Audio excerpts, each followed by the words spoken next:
मैं अनुरोध करूंगा कि सकलडीहा विधानसभा के प्रत्याशी श्री देवेंद्र प्रताप सिंह जी आए और अपनी बात रखें। श्री देवेंद्र प्रताप सिंह जी।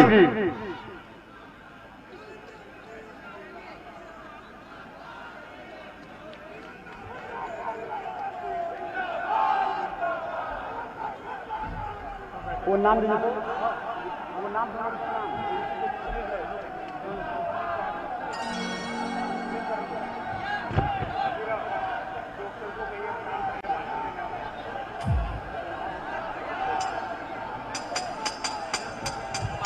आदरणीय दीदी, आपका स्वागत करते हुए और अपनी बात रखने से पहले, चूंकि आप हेलो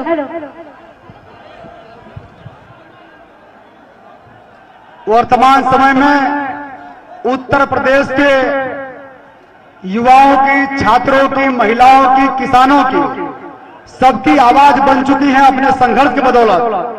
और जो स्लोगन आपने दिया है, लड़की हूं लड़ सकती हूं, इस सकलडीहा की धरती पर भी इस विधानसभा क्षेत्र के दो लड़कियां ऐसी हैं जिनका जिक्र मैं आपसे करना चाहूंगा। एक नसरीन खान है जिनके पिता का निधन हो गया, उनकी उम्र 17 साल थी। उन्होंने LIC का काम करके अपनी मां के नाम LIC कराई, पूरे क्षेत्र में घूम घूम के अपने परिवार का भरण पोषण करने की जिम्मेवारी उठाई। 17 साल की उम्र में मैं नसरीन खान को बुलाना चाहता हूं और आदरणीय दीदी से कहना चाहता हूं कि उनका सम्मान करें। नसरीन खान हमारी बहन मंच पे आ जाइए, ताली बजा के जोरदार स्वागत करिए नसरीन का। इसके संघर्ष का इतिहास है सकलडीहा की धरती पर। दूसरी दीदी, दूसरी बिटिया जो है खड़ी है, वो रिंकी कुमारी कश्यप है। ये ऑटो चला के दीदी, ऑटो चला के गैस सिलेंडर वितरण करके अपने परिवार का भरण पोषण करती है। मैं चाहूंगा कि इसका आप सम्मान करें। लड़की हूं लड़ सकती हूं कि जो असल स्लोगन है वो इन दोनों बिटियाओं पर जो है स्वागत योग्य। बहुत ही सौभाग्य की बात है दोस्तों, अरसे बाद हम लोगों का सपना था। आप लोग जानते हैं कि अरसे बाद हम लोगों का सपना जो आज पूरा हुआ है, इस आदरणीय प्रियंका गांधी जी के मंच पर बैठने के साथ ही मेरे सारे दोस्त मित्र जानते हैं, ये हम लोगों का सपना था कि एक दिन आदरणीय प्रियंका गांधी जी का मंच इस मैदान में लगेगा और हम सभी उनकी जनसभा के गवाह बनेंगे। हमारी नेता का जोरदार स्वागत करिए, ताली बजा के जोरदार स्वागत करिए, इतना जोरदार स्वागत करिए, ताली बजाइए कि लखनऊ में बैठे हुए लोगों की नींद हराम हो जाए।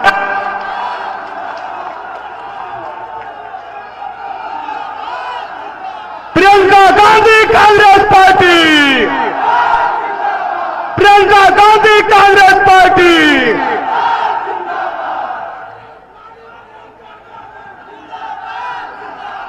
मंच पर बैठे हुए अखिल भारतीय कांग्रेस कमेटी के सचिव जो लगातार इस क्षेत्र के अंदर पैदल पैदल चल के छोटी छोटी बैठक करके हम लोगों को ताकत देने का काम करते हैं, ऐसे बाजीराव खाड़े साहब यहां पर बैठे हुए 4 महीने से मेरे क्षेत्र में लगातार, जब से मैं इस कैंपेन में डोर टू डोर चल रहा हूं, 4 महीने से मेरे साथ चलने वाले श्यामलाल जोगचंद्र जी, लगातार हमारे क्षेत्र में काम करने वाले सरिता पटेल जी, लगातार संघर्षों के मेरे साथी जिलाध्यक्ष धर्मेंद्र तिवारी जी, हम लोगों के साथी रामजी गुप्ता जी, धनंजय भैया इस मंच में बैठे हुए हैं, राहुल राजभर जी हैं। आप सभी मंचासीन लोगों का इस विधानसभा क्षेत्र के कोने कोने से आए हुए जितने नौजवान हैं, छात्र हैं, हमारी माताएं बड़ी संख्या में यहां बैठी हुई हैं। इस क्षेत्र के सभी मजदूर, कामगार वर्ग, सम्मानित जनता का हृदय से अभिनंदन करते हुए, आपको प्रणाम करते हुए मैं अपनी बात को रखना चाहूंगा। दोस्तों, आप में से सभी लोगों ने मिलकर, सभी लोगों के आशीर्वाद से मैं इसी सकलडीहा पीजी कॉलेज का छात्र संघ का अध्यक्ष चुना गया।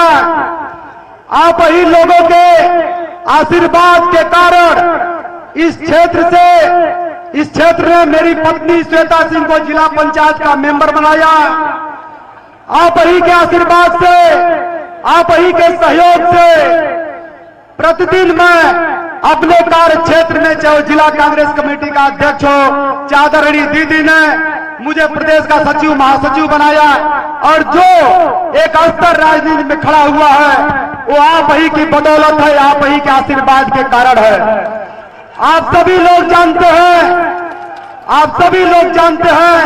कि आपका भाई, आपका बेटा 24 घंटे का वर्कर है। दिन रात चुनाव रहे चाहे न रहे, एक आदमी सकलडीहा की धरती पर आपके दुख दर्द का हिस्सा बनने के लिए 24 घंटे खड़ा है। मैं सामान्य परिवार का व्यक्ति हूं, सामान्य परिवार का बेटा हूं, और आप सभी लोग जानते हैं सामान्य परिवार के व्यक्ति को राजनीति में खड़े होने के लिए कितनी बड़ी तपस्या करनी पड़ती है। साधारण परिवार के व्यक्ति को वो भी ईमानदारी से 23-24 साल तक समाज सेवा के क्षेत्र में बने रहना, राजनीति के क्षेत्र में बने रहना एक बहुत बड़ी चुनौती है। उस चुनौतियों का सामना करते हुए आपके आशीर्वाद और समर्थन के दम पर ही आपका भाई, आपका बेटा आपके बीच में इस मंच तक पहुंचा है। यहां भी पहुंचाने का कार्य आपने ही किया है, और वो कांग्रेस पार्टी ही है, वो हमारी नेता आदरणीय प्रियंका गांधी जी है, जो एक साधारण परिवार के बेटे को भी विधानसभा का टिकट देती है। ये चीज आपको दूसरे किसी राजनीतिक दल में नहीं मिलेगा। ये सिर्फ और सिर्फ कांग्रेस पार्टी और हमारी नेता प्रियंका गांधी ही कर सकती है। मैं कांग्रेस का कार्यकर्ता हूं, 22-23 साल से कांग्रेस की राजनीति कर रहा हूं। आप सभी लोग जानते हैं कि 32 वर्षों से कांग्रेस की सरकार इस क्षेत्र में नहीं है।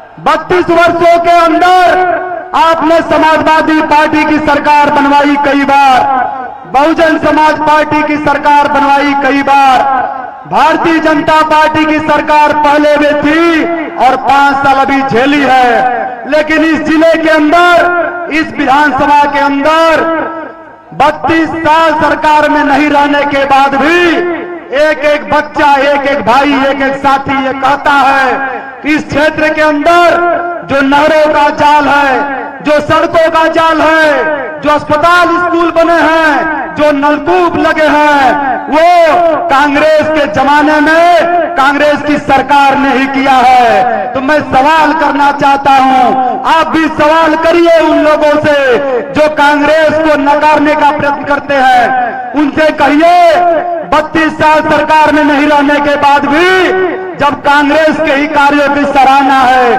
कांग्रेस के कार्यों की ही चर्चा है, तो कांग्रेस का विधायक क्यों नहीं, कांग्रेस की सरकार क्यों नहीं? अब तो हमारे बीच में आदरणीय प्रियंका गांधी जी जैसा चमत्कारी और संघर्षशील नेता मौजूद है, जो जब से उत्तर प्रदेश की प्रभारी बन के आई है, चाहे वो लखीमपुर खीरी की घटना हो, किसानों का मामला रहा हो, चाहे वो हाथरस की घटना हो, दलित समाज की बिटिया का मामला रहा हो, चाहे वो यही सोनभद्र उम्बा की घटना हो, गरीब समाज के, वनवासी समाज के लोगों के नरसंहार का मामला रहा हो, चाहे वो उन्नाव का प्रकरण रहा हो, चाहे वो लॉकडाउन के दौरान लोगों को, जो लोग उत्तर प्रदेश के लोग देश भर के कोने कोने में फंसे थे, उनको राशन पहुंचाने का, मदद देने का मामला रहा हो, चाहे वो लॉकडाउन के दौरान पैदल चलने को मजबूर लोग जो पैदल चलते चलते मर रहे थे, उनको 1000 बसों की पेशकश करने का मामला रहा हो। हर मुद्दे पर, हर मोर्चे पर, जनहित के हर सवाल पर हमारी नेता आदरणीय प्रियंका गांधी जी ने फ्रंट खोल के इस आताताई सरकार से लड़ा है। कई बार हिरासत में ली गई है। हर मोर्चे पर कांग्रेस के कार्यकर्ता लाठी खाए हैं। आपके सवालों पर लगातार सड़कों पे उतर के संघर्ष किया है। जो लोग उत्तर प्रदेश के अंदर अपने आप को मुख्य विपक्षी दल कहते थे, मैंने कहा कहते थे, वो लोग पूरे 5 साल तक डर के मारे घर से बाहर नहीं निकले।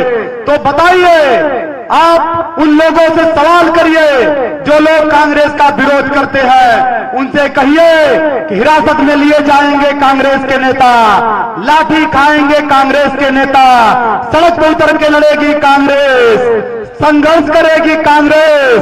तो भला वोट आपको हम क्यों देंगे? हम वोट कांग्रेस पार्टी को ही क्यों नहीं देंगे? ये सवाल है दोस्तों। जो वर्तमान परिस्थितियां हैं विधानसभा की, देवेंद्र सिंह मुन्ना आपका भाई है, आपका बेटा है, 24 घंटे का वर्कर है। मैं किसी का आलोचक नहीं हूं, लेकिन जो परिस्थितियां हैं उसमें एक व्यक्ति को आपने 3 बार विधायक बनाया, 2 बार नहीं जीते तो सत्ता में रहे, 25 साल का लगातार अवसर दिया, 25 साल का। अब ये नहीं कह सकते कि सकलडिया के लोगों ने मुझे अवसर नहीं दिया, नहीं तो मैं ये काम कर दिया होता। उनको आपने भरपूर अवसर दिया। आपका बेटा भी इस धरती पर 23-24 साल से तपस्या कर रहा है, आपके हर दुख सुख का साथी है। मैं हाथ जोड़ के निवेदन करता हूं कि एक अवसर इस बार अपने भाई को, अपने बेटे को जरूर दीजिएगा। माहौल भी है, समीकरण भी है, लोग चाह भी रहे हैं, और आज तो ये जन सैलाब ने तय कर दिया कि यहां से आपका बेटा, आपका भाई ही विधानसभा में चुनकर 7 मार्च को यहां से जाएगा। आपसे अनुरोध करना चाहता हूं, आपसे निवेदन करना चाहता हूं कि यह अवसर सिर्फ मेरा ही नहीं है, ये अवसर सिर्फ मेरा ही नहीं है, ये अवसर आप सभी लोगों का है। आप सभी लोगों का अवसर इसलिए है कि मैं जब विधानसभा में पैदल डोर टू डोर घूमता हूं, हर व्यक्ति ये बात कहता है कि लोग चुनाव में आते हैं, वोट लेते हैं और लेके अपने घर को चले जाते हैं, शकल नहीं दिखाते। इस रोग का इलाज भी हमें और आपको मिलकर के इसी समय करना है, इसी समय सोच समझ के, जब 24 घंटे के कार्यकर्ता को, अपने दुख सुख के साथी को हाथ के पंजे पर बटन दबा करके विधानसभा में भेजेंगे तो हम लोग चुनावी नहीं है। आप लोग जानते हैं कि हम लोग चुनाव रहे या न रहे, लगातार आपके बीच में संघर्ष करते हैं। आपने अच्छे दिन के नाम पर भारतीय जनता पार्टी की सरकार को देखा है।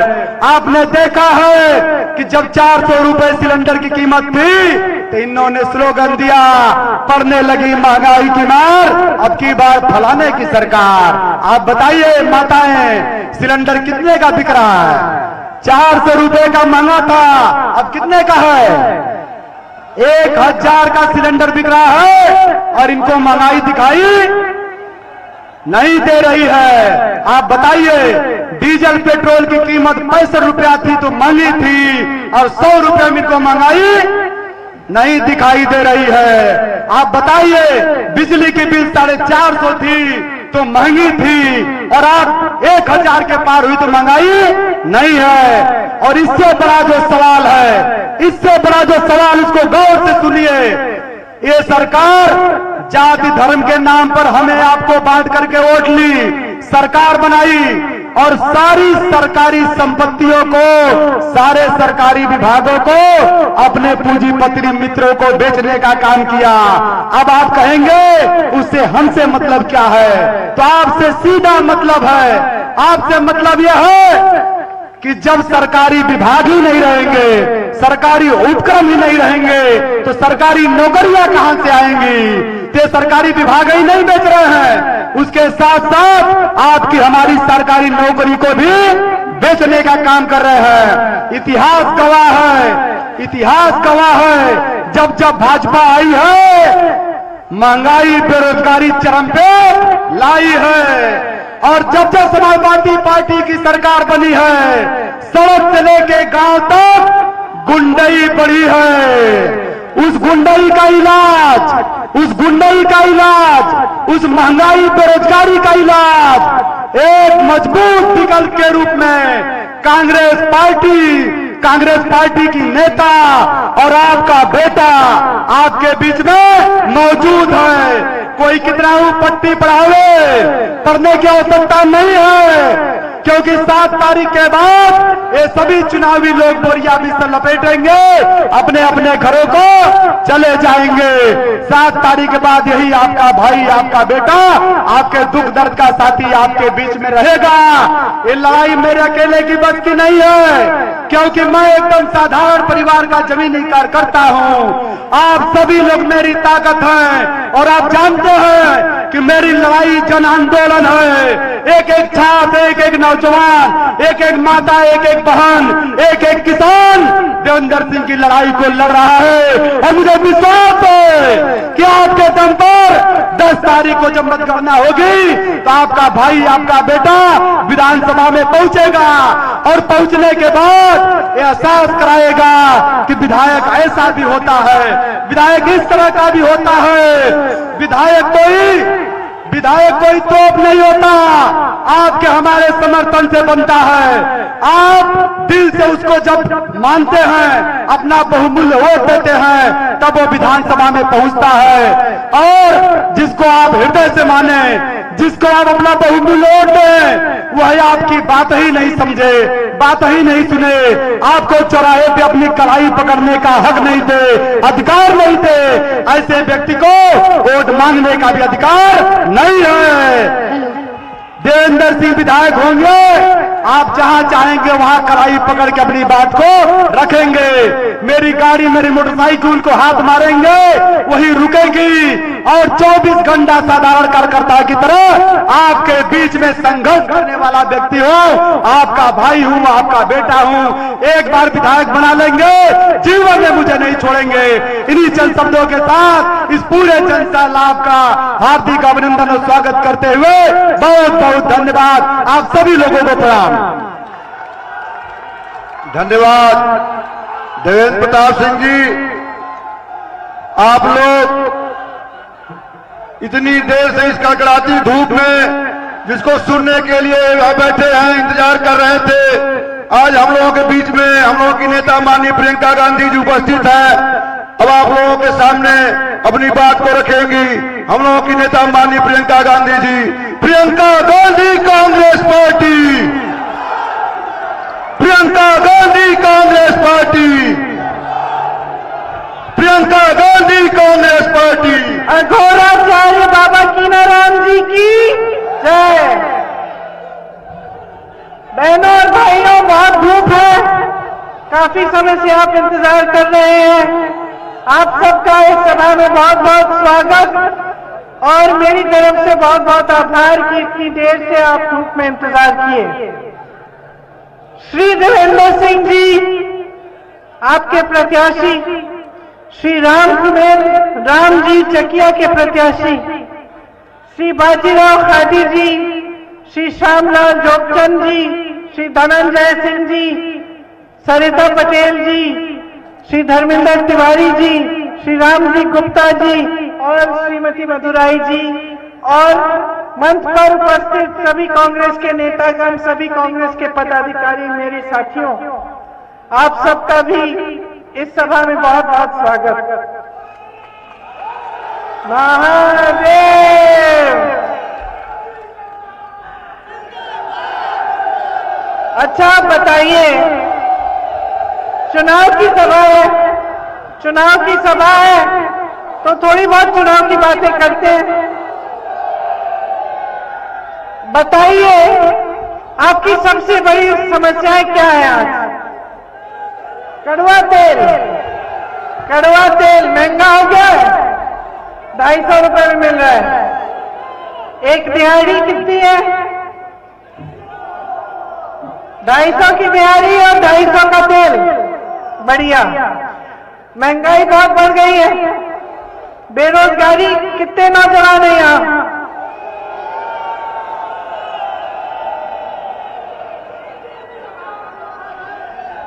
आप में से कितनों को पिछले 5 सालों में रोजगार मिला है?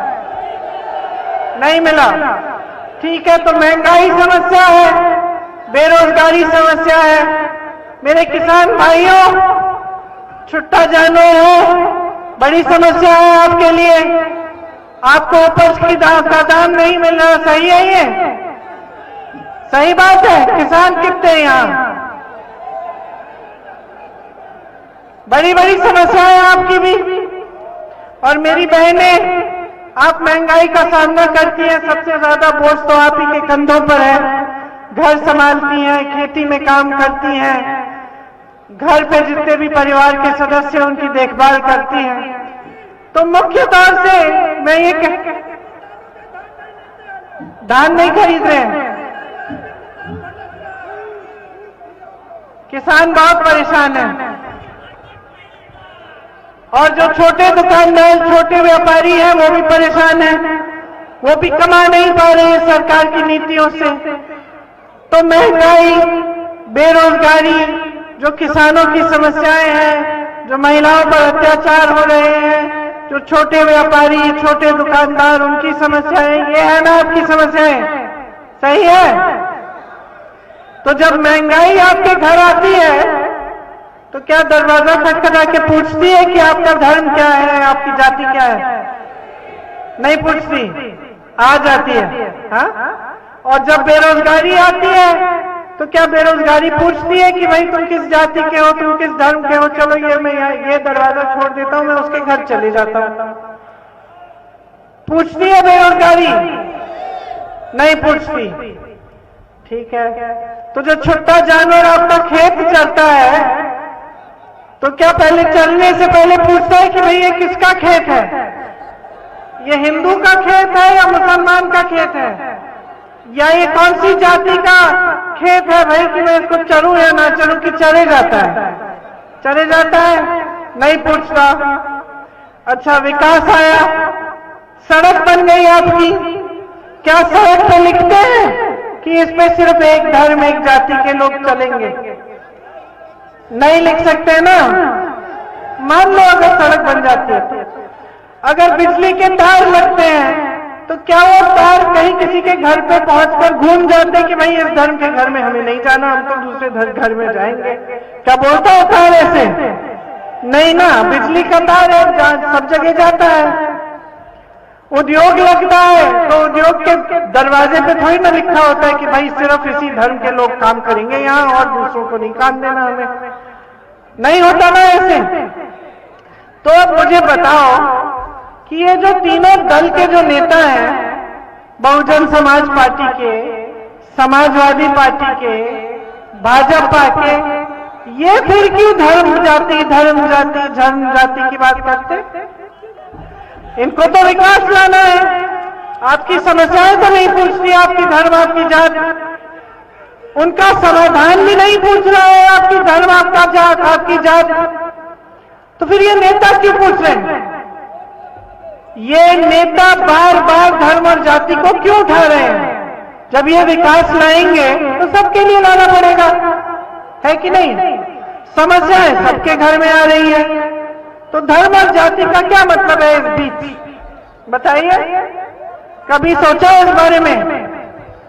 कभी सोचा है कि धर्म और जाति को बार बार उभारने से किसका फायदा हो रहा है? आपका पेट भर रहा है? आप रोजी रोटी कमा पा रहे हैं? ये पार्टियां जो कहती हैं कि आपके धर्म की रक्षा करेंगी, इन्होंने आपका पेट भरा है? आपके जीवन में पिछले 5 सालों से तरक्की आई है कि नहीं? आई है कि नहीं? नहीं आई ना। तो तरक्की नहीं आई, रोजगार नहीं दिए, आपको सशक्त नहीं बनाया, किसान के क्या का उपज खरीदा नहीं जा रहा है, महंगाई बढ़ती चली जा रही है। और ये लोग वही बातें कर रहे हैं, धर्म जाति आके आपसे धर्म की बात करेंगे, फिर कहेंगे कि हमें तो मालूम ही नहीं था कि छुट्टे जानवर की समस्या है। इतने बड़े धार्मिक व्यक्ति जो आपके धर्म की सुरक्षा की बात कर रहे हैं, इन्होंने समाधान ढूंढा ही नहीं आपकी समस्याओं का। इनकी नीतियों ने समस्या बना दी छुट्टे जानवर की। इन्होंने गौशालाएं बनाई, छत नहीं डाले, पानी नहीं दिया, चारा नहीं दिया। तमाम वीडियो पिछले साल फैले थे, जेसीबी से गाय को, जिंदी गाय को उठाकर गाड़ रहे हैं, ऊपर से मिट्टी डाल रहे हैं, गाय सांस ले रही है, दिख रहा है, मिट्टी डाल रहे हैं उस पे। बड़े बड़े घाव है, लेटी है बेचारी, न खाना मिला है उसको, ना चारा मिला है, ना पानी। जंगली कुत्ते उसको खा रहे हैं, उसको नोच रहे हैं। यही है ना इनका धर्म। कैसा धर्म है ये? कैसा धर्म है ये इनका? ये सिर्फ राजनीति के लिए है ये धर्म। असली धार्मिक व्यक्ति जानता है, जिसके दिल में धर्म है, चाहे वो हिंदू धर्म हो, मुसलमान धर्म हो, ईसाई धर्म हो, बौद्ध धर्म हो, वो नेता जिसके दिल में धर्म है, वो जानता है कि जनता की सेवा सबसे बड़ा धर्म है। हर किताब में लिखा है। आप भगवत गीता को पढ़िए, आप कुरान शरीफ को पढ़िए, आप बौद्ध धर्म की किताबों को पढ़िए, जैन धर्म को सुनिए, किसी भी धर्म को देखिए, उसमें यही लिखा है कि नेता का सबसे बड़ा धर्म सेवा है। ये तो अपना धर्म ही भूल गए, एक औजार बन गया, एक हथियार बन गया इनके लिए, और वो भी उन्हीं के फायदे के लिए। जनता का ध्रुवीकरण करके, आपको अलग करके, यही तो फायदा उठा रहे हैं। नुकसान तो आपका हुआ जा रहा है। दशकों से आपके प्रदेश में जाति और धर्म की राजनीति चल रही है। आपका प्रदेश, ये उत्तर प्रदेश, आपका प्रदेश, मेरा प्रदेश, इसने तो देश को तमाम प्रधानमंत्री दिए, इसने देश को राजनीतिक दिशा दिखाई, इसने देश को आजादी दिलवाई। उत्तर प्रदेश के किसानों ने, उत्तर प्रदेश के नेताओं ने आजादी दिलवाई। उत्तर प्रदेश में सबसे ज्यादा नौजवान हैं, सबसे ज्यादा हुनर है, सबसे उपजाऊ जमीन है, और आज उत्तर प्रदेश की खाई में यहाँ के नौजवान तमाम बेरोजगार हैं। यहाँ के किसान परेशानियों से घिरे हुए हैं, यहाँ के व्यापारी कमा नहीं पा रहे हैं, यहाँ की महिलाएं असुरक्षित हैं, सशक्त नहीं है। ये कैसे हुआ? कभी आपने सवाल अपने आप से किया? ये आपका प्रदेश है, आपका देश है, आपकी जमीन है। कभी आपने अपने आप से पूछा है कि कहीं ऐसे हुआ कि क्या हमारी कोई भागीदारी थी इसमें? क्या हमसे कोई गलती हो गई? और मैं आज यहाँ खड़े होकर दिल से आपको कहना चाहती हूँ, आपसे गलती हुई है, बहुत बड़ी गलती हुई है आपसे। आपने धर्म और जाति के आधार पर राजनीति को बहुत बढ़ा दिया। इससे क्या हुआ? इन नेताओं को ये बात, ये एहसास हो गया कि भाई 5 साल बाद फिर से हम धर्म की बात कर लेंगे, हम जाति की बात कर लेंगे, इसी आधार पर तो हमें वोट मिल जाएगा। जनता तो भोली भाली है, हमारे जाल में फंसी जाएगी, तो हमें काम करने की क्या जरूरत है? ये एहसास हो गया इन सब नेताओं को, तीनों पार्टियों का। सब नेताओं को ये एहसास हो गया कि भैया अब तो हमें काम करने की जरूरत ही नहीं है, क्योंकि उत्तर प्रदेश की जनता हमसे पूछेगी ही नहीं। हम जाएंगे, धर्म के आधार पर उनके जज्बातों को उभार देंगे, जाति के आधार पर उनके जज्बातों को उभार देंगे, सत्ता मिल जाएगी, राज करेंगे। हम ऐसी नीतियां लाएंगे जिससे हम राज और सत्ता में रहें, हमारे बड़े बड़े उद्योगपति मित्रों का फायदा हो, जनता गरीब की गरीब रह जाए। ये भी एहसास हो गया है कि जब जनता गरीब रहती है, जब नौजवान बेरोजगार रहता है, जब पेट खाली रहता है नौजवान का, तो गुस्सा ज्यादा होता है, निराशा ज्यादा होती है, दुख ज्यादा होता है। और कोई भी माँ बाप बता देगा आपको, जिसका 20-25 साल का बच्चा हो, मेरे हैं, मैं बता देती हूँ कि जब बच्चा व्यस्त होता है, पढ़ाई कर रहा है, काम कर रहा है, कमा रहा है, तब सही रहता है। जब कमा नहीं पा रहा है, घर पे आलसी है, बैठा हुआ है, नौकरी नहीं मिल रही है, बेरोजगार है, तब उसको फुसलाना, उसको गुमराह करना बहुत आसान है। उसके जज्बातों पर के आधार पर कोई भी उससे कुछ करा सकता है। गलत काम में चले जाएगा, गलत चीज करेगा, क्योंकि वो बेरोजगार है, व्यस्त नहीं है। कोई भी माँ बाप बता देगा। तो क्या आप सोचते कि ये नेता नहीं समझते ये बात? क्या आप सोचते कि ये इतने सालों में ये नहीं समझ गए कि नौजवान बेरोजगार रहेगा तभी तो इसको फुसला पाएंगे, तभी तो इसकी टोलियां बनाएंगे और धर्म के नाम पर, जाति के नाम पर इसको हम उकसाएंगे और इसके जज्बातों को उभार कर हम वोट लेंगे, मोटरसाइकिलें दे देंगे, झंडे लेंगे, घूमेंगे, सब जगह नारेबाजी करेंगे, धर्म के आधार पर, जाति के आधार पर लोगों को के जज्बातों को उभारेंगे और वोट मिल जाएगा हमको। क्या आप समझते हैं ये समझे नहीं है? अरे सब जानते हैं, ये सब जान गए हैं कि यही रास्ता है सत्ता का। एक जमाने में नेता समझते थे कि सेवा करनी है, अगर हम विकास नहीं लाए, मेरे पिताजी समझते थे।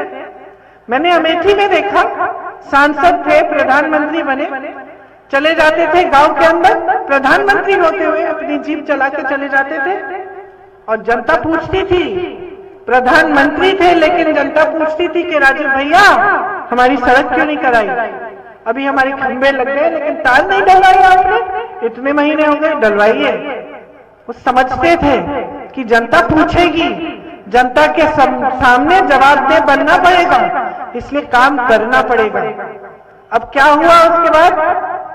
दशक गुजर गए, जाति के नाम पर, धर्म के नाम पर कभी बसपा आई, कभी समाजवादी दल आए, कभी भाजपा आई, और सब जान गए कि अब तो कोई पूछ ही नहीं रहा है, अब तो वोट लेने का रास्ता कुछ और हो गया, सत्ता का रास्ता कुछ और हो गया, जवाबदेही है ही नहीं, कोई अपने आप को जिम्मेदार समझता ही नहीं है आपके प्रति। यहाँ किसान परेशान है, ये कानून ला रहे किसानों के लिए कि किसान मेहनत करेगा, किसान का खून पसीना बहेगा अपना, और अपने उद्योगपति मित्रों का फायदा होगा, किसान नहीं कमाएगा उस खून पसीने से।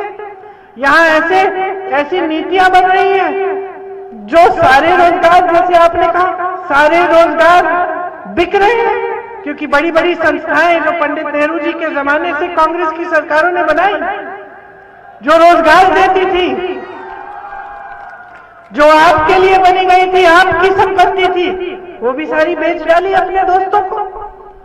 खुद 16,000 करोड़ के हवाई जहाज में नरेंद्र मोदी जी घूम रहे हैं, आपने देखा होगा। आजकल ही आए हैं ना, 5 सालों में तो नहीं दिखे, एक आध उद्घाटन कर लिया होगा। अब 3 दिन आ गए वाराणसी चुनाव के समय, अपने बड़े हवाई जहाज में 16,000 करोड़ के 2 हवाई जहाज हैं इनके, और पूरे देश के गन्ने का बकाया 14,000 करोड़ है। आप वो बकाया नहीं दे पाए, लेकिन अपने लिए आपने उतने का ही 2 हवाई जहाज खरीद लिया, और उसमें आप घूम रहे पूरी दुनिया। आपकी ये हिम्मत हो गई है, आपने इतनी हिम्मत दे दी है भाई और बहनों, मैं क्या कहूं आपसे। आपने हिम्मत इतनी दे दी है कि आपके सामने मंच में खड़े होकर कह सकते हैं कि हमें मालूम नहीं था कि आपके छुट्टे जानवर की समस्या है इनकी सरकार 5 सालों से, और इनको मालूम नहीं। आपने इतनी हिम्मत दे दी है कि जिस मंत्री के बेटे ने 6 किसानों को लखीमपुर खेड़ी में अपनी जीप के नीचे खुलेआम कुचल डाला, उस मंत्री को अपने मंच पर अपने साथ रखते हैं, उस मंत्री के बेटे को रिहा कर दिया, उसकी जमानत करा दी। आपने इतनी हिम्मत दे दी है, आपने इतनी हिम्मत दे दी है कि आपको गरीब रखने की हिम्मत हो गई है इनकी। आपके लिए काम करना नहीं चाहते, और अब खुलेआम कहते हैं। आपके सामने चुनाव के समय आपकी समस्याओं की बात नहीं होती, बुलडोजर की बात होती है। तो बुलडोजर चलाए आपके क्षेत्र की माफिया पे, चलाए, क्यों नहीं चलाए इन पे? किसके संरक्षण में काम कर रही है यहां की माफियाएं? इनके संरक्षण में चल रही हैं। इन पर बुलडोजर कभी नहीं चलेगा। समझे आप? इनकी सारी नीतियां सिर्फ अमीरों के लिए हैं। ये बुलडोजर, ये बड़ी बड़ी बातें, ये सब गरीबों के लिए हैं। गरीबों को गरीब रखने की बातें हैं। आपका विकास कोई नहीं चाहता। आपकी आजादी के लिए जब लड़े नहीं, जब शहीद नहीं हुए, जब खून नहीं बहाया इस देश की जमीन के लिए, तो कैसे समझेंगे कि आजादी क्या होती है? कांग्रेस के नेताओं ने और आपके पूर्वजों ने इस देश को आजाद बनाया। इस देश के किसानों ने, जब तक इस देश का एक एक नौजवान अपने पैरों पे नहीं खड़ा होगा, तब तक वो आजाद नहीं हो सकता। ये होती है आजादी। आज आप सबको गुलाम बनाया जा रहा है। आज ये राजनीतिक दल जो समझ गए हैं कि आपके जज्बातों पर और के आधार पर ये फूल रहे हैं, फल सकते हैं, इनकी तरक्की हो सकती है, ये आपकी तरक्की नहीं करना चाहते और आप किसी वजह से समझ ही नहीं रहे हैं। आप आंखें मूंद कर इनको वोट दे देते हैं। कोई कहता है इस धर्म का, कोई कहता है उस धर्म का, कोई कहता है इस जाति का। बर्बाद कौन हो रहा है? ये बर्बाद हो रहे हैं। ये तो बड़े बड़े हवाई जहाजों में घूम रहे हैं। इनके बच्चे तो विकसित हो रहे हैं, बाहर जाके पढ़ते हैं। जिनके बच्चे नहीं है उनके दोस्त विकसित हो रहे हैं। 1000 करोड़ कमा रहे हैं एक दिन में। 1000 करोड़ एक उद्योगपति कमा रहा है, प्रधानमंत्री का करीबी दोस्त। और यहां किसान 27 रुपए नहीं कमा पा रहा है। और मैं आपसे ये कहने आई हूं कि इसमें आपकी एक बहुत बड़ी जिम्मेदारी है। आपने बहुत बड़ी गलती की है। इस गलती को सुधारो। अगर इस गलती को नहीं सुधारोगे 5 साल और भुगतोगे। आज इस सरकार ने 12 लाख रोजगार खाली रखे हुए हैं 5 सालों से। नियत समझिए इनकी, 5 सालों से 12 लाख रोजगार खाली है, इन्होंने भरे नहीं। अगर मैं इस मीटिंग में पूछूं कि कितने नौजवान हैं जो बेरोजगार हैं और वो हाथ उठाएं, यहां पे हजारों दिख जाएंगे। क्या उनको दिखे नहीं? क्या योगी जी को दिखे नहीं? मोदी जी कहते हैं उन्होंने लखपति बनाए हुए हैं यूपी में, कि पूरा यूपी लखपतियों से भरा है। इतनी हिम्मत दे दी आपने। अरे जो नेता कभी गांव नहीं गया देखने के लिए कि क्या स्थिति है, क्या परिस्थिति है, वो कह रहा है कि लखपति बनाए हैं। मैं तो हर गांव जाती हूँ, जिले जिले में जाती हूँ, गांव गांव जाती हूँ, मुझे कोई लखपति नहीं दिखता, सिर्फ गरीबी दिखती है। इतनी हिम्मत दे दी है आपने कि ये कहते हैं कि हमने एहसान किया है जनता पे, जनता ने हमारा नमक खाया। मंच पे खड़े होकर प्रधानमंत्री जी कह रहे हैं कि आपने उनका नमक खाया है क्योंकि उन्होंने आपको एक राशन का बोरा पकड़ा दिया, मुफ्त राशन का बोरा। क्या कांग्रेस पार्टी के जमाने में आपको 2-3 रुपए में राशन मिल जाता था? आज के जमाने में उसी को मुफ्त कहिए। कौन सा बड़ा एहसान कर दिया आपने? ये तो आपका हक है। ये तो सबसे कम जो कर सकता था आपके लिए वो यही था कि आपको एक राशन का बोरा पकड़ा दे। उनका कर्तव्य क्या था आपके प्रति? उनकी जिम्मेदारी क्या थी आपके प्रति? उनकी जिम्मेदारी थी कि आपको रोजगार देते, ये 12 लाख पद जो खाली पड़े इनको भरते, ये उद्योग जो इस देश की संपत्ति है उनको जिंदा रखकर आपको रोजगार दिलवाते। ये छोटे दुकानदार, ये किसान, ये छोटे उद्योगपति, ये छोटे कारोबारी, व्यापारी, इनको मजबूत करते ताकि ये रोजगार दिलवा पाते। ये महिलाएं जो महंगाई का सामना नहीं कर पा रही हैं, इनको सशक्त बनाते, इनकी शिक्षा कराते, इनको रोजगार दिलवाते ताकि ये भी कमाती, इनकी सेहत के लिए कुछ करते। ये थी इनकी जिम्मेदारियां। पल्ला झाड़ लिए, धर्म और जाति को पकड़ लिए और अब कहते हैं कि एक बोरी राशन देने से बहुत बड़ा काम कर लिया आपके लिए। समझ लीजिए आपके साथ कितना विश्वासघात हो रहा है धर्म के नाम पर, जाति के नाम पर। और बदल डालिए यहां की राजनीति। मौका है आपके सामने। एक ऐसी पार्टी को सत्ता में लाइए जो आपके लिए काम करे, जिसके नेता समझें कि आपकी समस्याएं क्या हैं, सुलझाना कैसे है। ये छुट्टे जानवर की समस्या लीजिए, छत्तीसगढ़ में बहुत बड़ी समस्या थी ये। छत्तीसगढ़ में कांग्रेस की सरकार है, उन्होंने क्या किया? उन्होंने ये गौशालाएं नहीं बनाई जिसमें गाय मर रही है। उन्होंने जनता से कहा, देखिए आप छुट्टे जानवर का देखभाल करो अपने घर में, सरकार आपसे 2 रुपए किलो में गोबर खरीदेगी, ठीक है? सरकार उस गोबर का इस्तेमाल करेगी गोबर गैस बनाने में, और उससे अच्छा खाद बना के आपको दिलवाएगी। इससे क्या हुआ? समस्या ही नहीं रही, समस्या ही नहीं रही बहनों और भाइयों, उसका समाधान निकल गया। जनता ने छुट्टे जानवर को घर में रख लिया, जनता उसको रखने से, उसका देखभाल करने से कमाने लगी, और उसके गोबर से गोबर गैस बनने लगी, आपकी सुविधा हो गई, समाधान हो गया। क्यों? कैसे? क्योंकि वहां छत्तीसगढ़ में सही राजनीति चल रही है, विकास की राजनीति चल रही है, नियत सही है सरकार की। वहां के मुख्यमंत्री जी ने मुझे कहा 2-3 दिन पहले, यूपी में चुनाव के प्रचार के लिए आए थे, कुछ व्यापारियों ने उनसे कहा कि 2 सालों से मुख्यमंत्री जी से मिलने की कोशिश कर रहे हैं।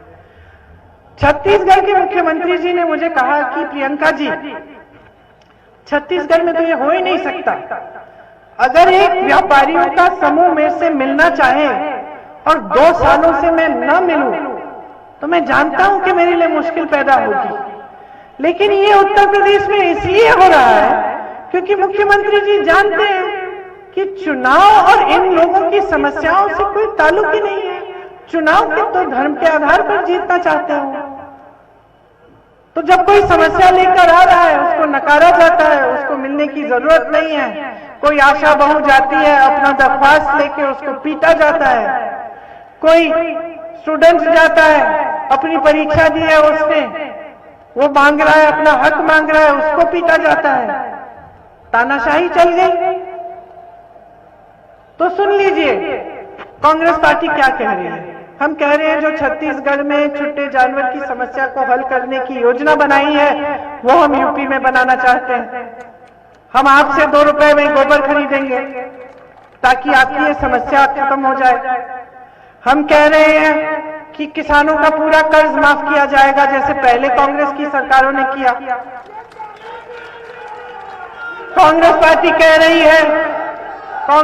कह रही है कि गेहूं और धान 2500 रुपए में खरीदेंगे। छत्तीसगढ़ में आज के दिन खरीद रहे हैं हम। आज के दिन जब आपको 1000-1200 मिल रहा है, उनको 2500 मिल रहा है। गन्ना 400 में खरीदा जाएगा। आपकी जो बड़ी बड़ी बिजली के बिल हैं उनको आधा किया जाएगा। जो कोरोना के समय जो छोटे व्यापारियों के बड़े बड़े बकाये थे, जो सबसे ज्यादा परेशान हैं, उनके बकाये साफ किए जाएंगे। महिलाओं को सशक्त करने के लिए 8 लाख सरकारी रोजगार सिर्फ महिलाओं को दिए जाएंगे। 25% पुलिस में भर्तियां महिलाओं की होंगी। आप पर अत्याचार होगा, कोई एफआईआर नहीं दर्ज करना चाहता, 10 दिन गुजर गए, उनका कानून लाएंगे हम कि उसका सस्पेंशन हो। आपका एफआईआर आपके अपराधियों के खिलाफ दर्ज करना पड़ेगा उन्हें। समझ गए? आज नहीं करते हैं। आज जब महिलाओं पर अत्याचार होता है तो पुलिस और प्रशासन अपराधी को मदद करती है, क्योंकि हमेशा अपराधी सत्ता से जुड़ा होता है। तो ये हम बदलेंगे। हम महिलाओं को, छात्राओं को मोबाइल फोन मुफ्त देंगे, स्कूटी मुफ्त देंगे ताकि आपको सुविधा हो। हम आंगनवाड़ी और आशा बहुओं को 10,000 रुपए का मानदेय देंगे। विकलांग पेंशन को 3,000 रुपए बनाएंगे। जो सबसे गरीब परिवार है उनको 25,000 रुपए मिलेंगे, जिन्होंने कोरोना का सबसे ज्यादा मार सहा है। छुट्टे जानवर से आपको नुकसान हुआ, 3,000 रुपए प्रति एकड़ आपको मुआवजा मिलेगा। नौजवान बहनों और भाइयों, 20 लाख सरकारी रोजगार आपके लिए तैयार करेंगे। 12 लाख रोजगार जो पद खाली हैं पहले वो भरेंगे, और 8 लाख हम आपके हुनर से बनाएंगे। अगर आप छोटा कारोबार शुरू करना चाहते हैं तो आपको सरकार 5 लाख रुपए 1% ब्याज में देंगे। खास तौर से अगर आप पिछड़ी, अति पिछड़ी या दलित जाति के हों, ताकि आप अपने पैरों पे खड़े हो पाए। ये जो परीक्षाएं हैं जिसमें इतना भ्रष्टाचार हो गया है, जिसके वजह से नौजवानों के करियर बर्बाद हो रहे हैं, साल बर्बाद हो रहे हैं, इसको हम इस प्रक्रिया को हम ठीक करेंगे, पारदर्शी बनाएंगे। इसमें जिस दिन आप परीक्षा लोगे उस दिन से 6 महीनों के अंदर अंदर आपकी नियुक्ति होगी, एक कानून लाएंगे। और अगर किसी ने भ्रष्टाचार करने की कोशिश की तो उस पर सख्त कार्रवाई की जाएगी। एक पूरा कैलेंडर बनेगा। एक भी सरकारी ये परीक्षा फीस के साथ नहीं दी जाएगी, ये मुफ्त होगी, सारी मुफ्त होंगी। और अगर यहां से आपको लखनऊ या दिल्ली जाना पड़े परीक्षा देने के लिए तो आपका टिकट भी फ्री मिलेगा। हम ये सब काम करना चाहते हैं आपके लिए। क्यों करना चाहते हैं? क्योंकि हम आपको खड़ा करना चाहते हैं अपने पैरों पे। हम चाहते हैं कि आप गरीब न रहें। हम चाहते हैं कि आप आजाद हो, आजादी पाएं इस गरीबी से। हम चाहते हैं कि आपका क्षेत्र आगे बढ़े। आपने देखा है कि यहाँ जितने काम हुए थे कांग्रेस के जमाने में हुए, उसके बाद कहाँ हुए हैं? जितने उद्योग लगे, नहरों का, अपनी नहरों की जाल यहाँ पे बिछाई गई, सड़कों की उस समय से बिछाई गई, उसके बाद क्या हुआ यहाँ? क्योंकि नीति सही होनी चाहिए, नेताओं की, राजनीतिक दलों की और सरकारों की। तो आप बात समझिए, ये गलती जो आप बार बार करे जा रहे हैं ना, ये बंद करिए, खत्म करिए इसको। अब आके खोलकर अपना वोट दीजिए। अगर आपको मेरी बातें पसंद आई हैं, आप विश्वास करते हो कि हाँ हम आपके लिए कुछ करना चाहते हैं, इसीलिए हमने महिलाओं के लिए एक अलग विधान तैयार किया है, एक अलग योजना, पूरी एक खाका तैयार किया है युवाओं के लिए, किसानों के लिए। अगर आप सोचते हैं, आपको विश्वास है कि हम करना चाहते हैं, तो हमें वोट दो। और अगर हमने 5 सालों में नहीं किया तो हमें भी खदेड़ दो। लेकिन पहले इनको तो खदेड़ो जो आपका इस्तेमाल करके बैठे हुए राज कर रहे हैं। मन बना लो, बहुत हो गया है, बहुत इस्तेमाल हो गया है आपका। आपके जज्बातों पर इन्होंने आपसे सत्ता छीनी है। जो सत्ता आपने उधार में ली है ना, वो वापस ले लो, ब्याज के साथ। उधार में दी है सत्ता आपने, अब इनसे काम कराओ। और अगर काम नहीं करते, निकालो। आज मैं आपसे कहना चाहती हूं कि कांग्रेस पार्टी आपके लिए काम करना चाहती है। एक बार परख के तो देखो, एक बार कोशिश तो करो, सरकार बनाओ, देखो कितना विकास आता है आपके क्षेत्र में। आपका प्रदेश सबसे आगे होना चाहिए। आपकी जमीन है, आपकी जिम्मेदारी है, इसे पूरी तरह से समझिए। अब इसको बर्बाद मत होने दीजिए। यही बातें करने के लिए मैं यहां आई थी। आपने बहुत ध्यान से बातें सुनी है, मैंने देखा। अब इन बातों को अपने दिल में रखो, खास तौर से मेरी बहनें, क्योंकि आप नहीं चाहते कि आपकी बेटियां आपकी तरह संघर्ष करें। अगर आप चाहती हैं कि आपकी बेटियां सशक्त बने, तो सिर्फ कांग्रेस उनको सशक्त बनाने का काम करेगी।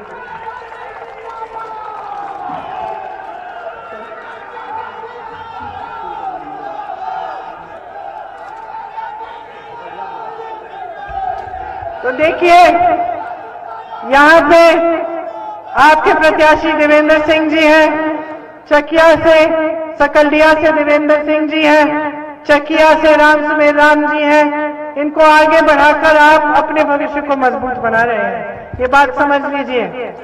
और बहुत बहुत धन्यवाद, आपने बड़ी ध्यान से बातें सुनी। जय हिंद, जय हिंद, जय हिंद।